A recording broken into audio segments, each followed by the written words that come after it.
Alemanha, que não é produtora de nenhum produto tropical, é a maior exportadora do mundo de todos os produtos industrializados oriundos de produtos tropicais. De café, de chá, de chocolate, de especiarias. Não há um produto tropical em que a Alemanha não seja a líder por causa da tecnologia de alimentos. Eles compram a matéria-prima, que é na cadeia de valor, é a proporção mais ínfima, né?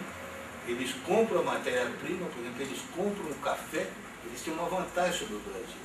O Brasil só tem café daqui. Eles compram de 20 diferentes origens, fazem o blending, né?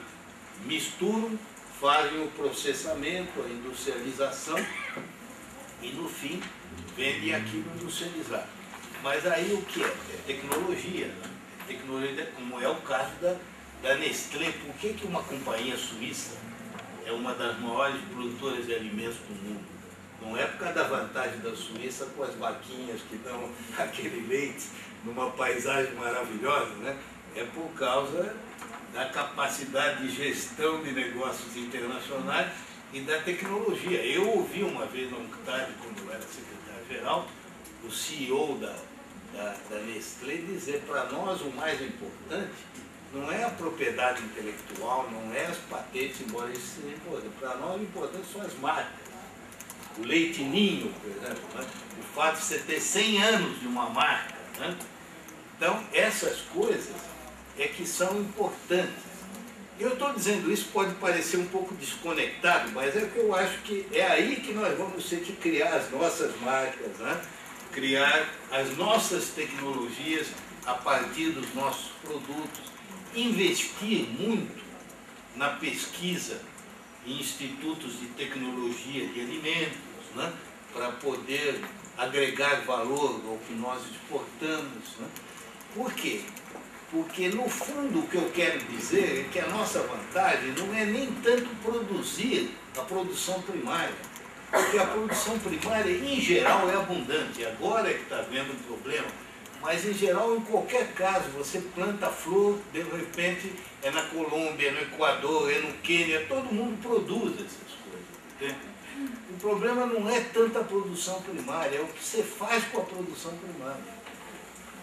O que é que você faz para agregar valor, para transformar aquilo de uma commodity num produto individualizado?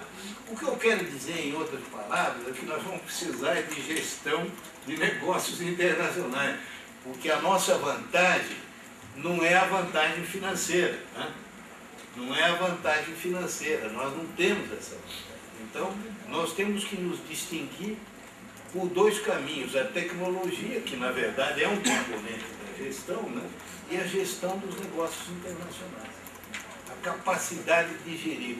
Eu citei a vocês o caso do insucesso da Camargo Correia na represa do Guri, que eu acompanhei de perto, que eu era chefe da divisão do Itamaraty que cuidava da Venezuela. Eu estava presente em Caracas quando foi anunciado, em 1977, em novembro de 77, ao outorgo da Camargo Correia, o contrato para construir a represa do Guri, e assisti o episódio.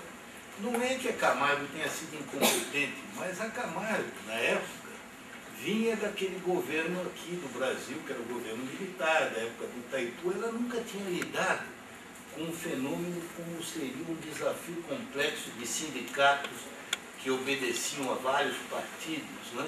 E que você precisava ter uma capacidade, uma flexibilidade política extraordinária para lidar com aquilo. Ela não estava preparada. Então, esses problemas são problemas, no fundo, culturais. São problemas culturais no sentido de que eles exigem recursos humanos de grande qualidade. A grande vantagem que a Odebrecht teve em Angola foi isso. Na época da Guerra Civil, quando os outros saíram, eles ficaram e conseguiram aquele prodígio de sobreviver, mesmo nas áreas em que havia o predomínio das tropas do Savimbi, né?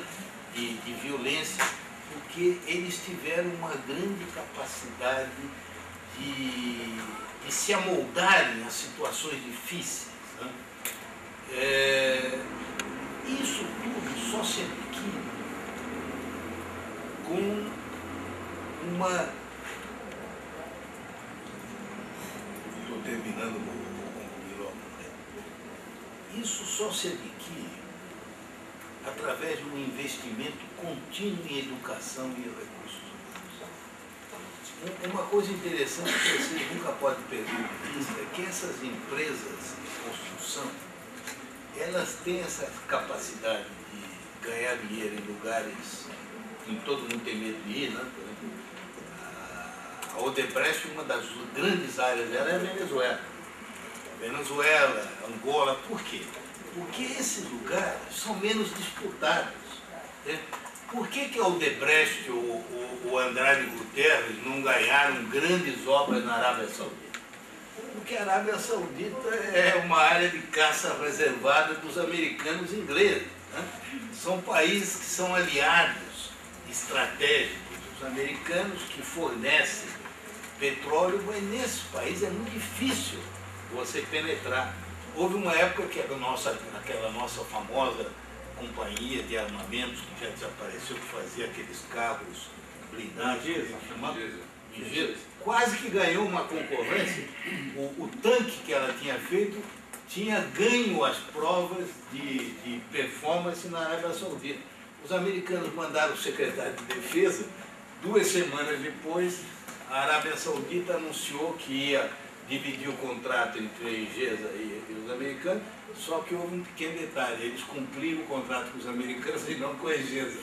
A IGESA quebrou, né, naquela época. Porque nesses lugares a ligação com a influência geopolítica é muito forte. Agora, na Venezuela os americanos não podem ir. Em Angola, durante muito tempo, eles não reconheciam o governo do MPLA. Né? Então, nesses lugares que são complicados, essas companhias se arriscam. Por quê? Porque a companhia de construção,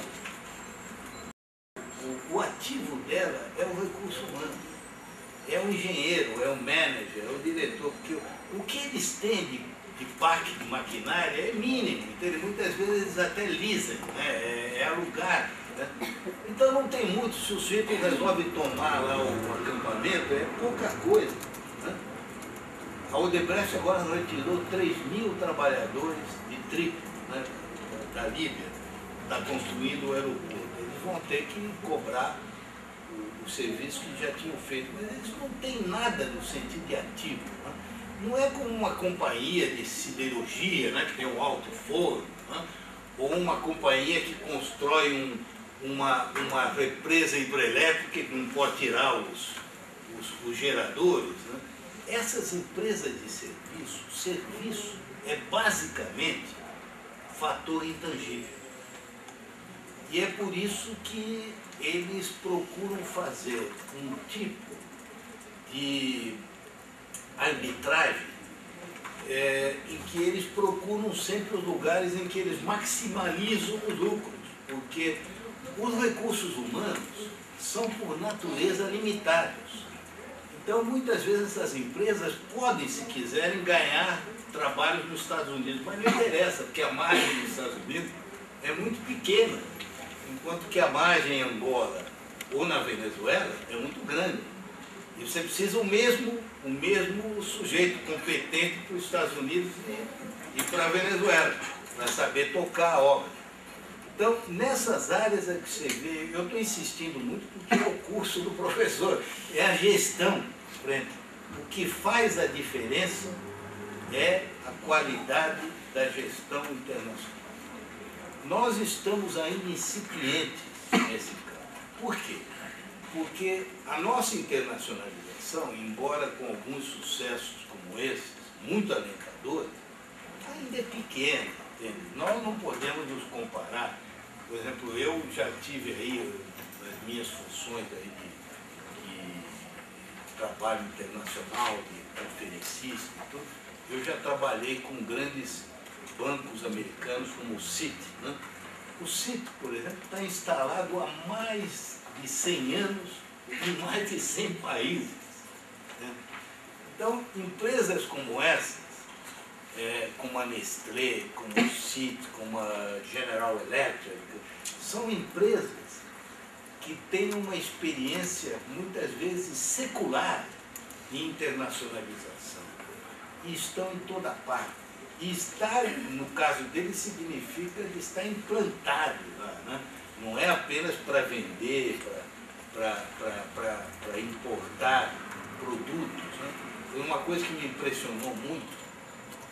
Eu estive, como contei a vocês no ano passado, entre outras, em 3 cidades. Em Tóquio, em Hong Kong e em Seul.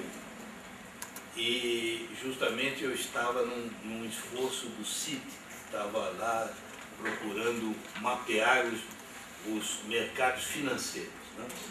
Pois bem, em nenhuma dessas 3 capitais, que são fundamentais, o principal homem do Citi era americano.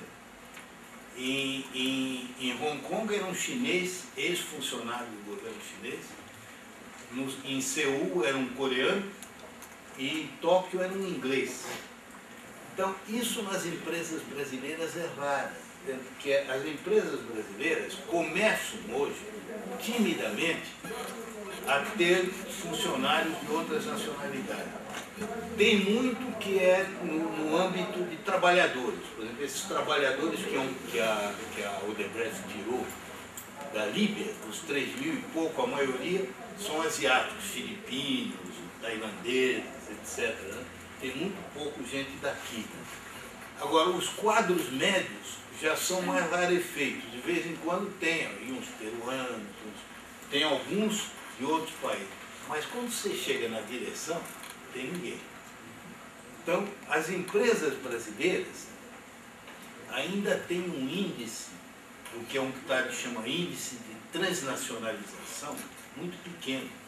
Esse índice que a UNCTAD tem é calculado não só na base do número do país, que no Brasil é restrito, o Brasil é mais na América Latina, um pouco África, mesmo na América Latina é mais na América do Sul, quase não tem presença na América Central, quase não tem presença no México, é mais no Mercosul. Então, além de ser concentrado, nós não temos esse índice de nacionalização em que, de fato,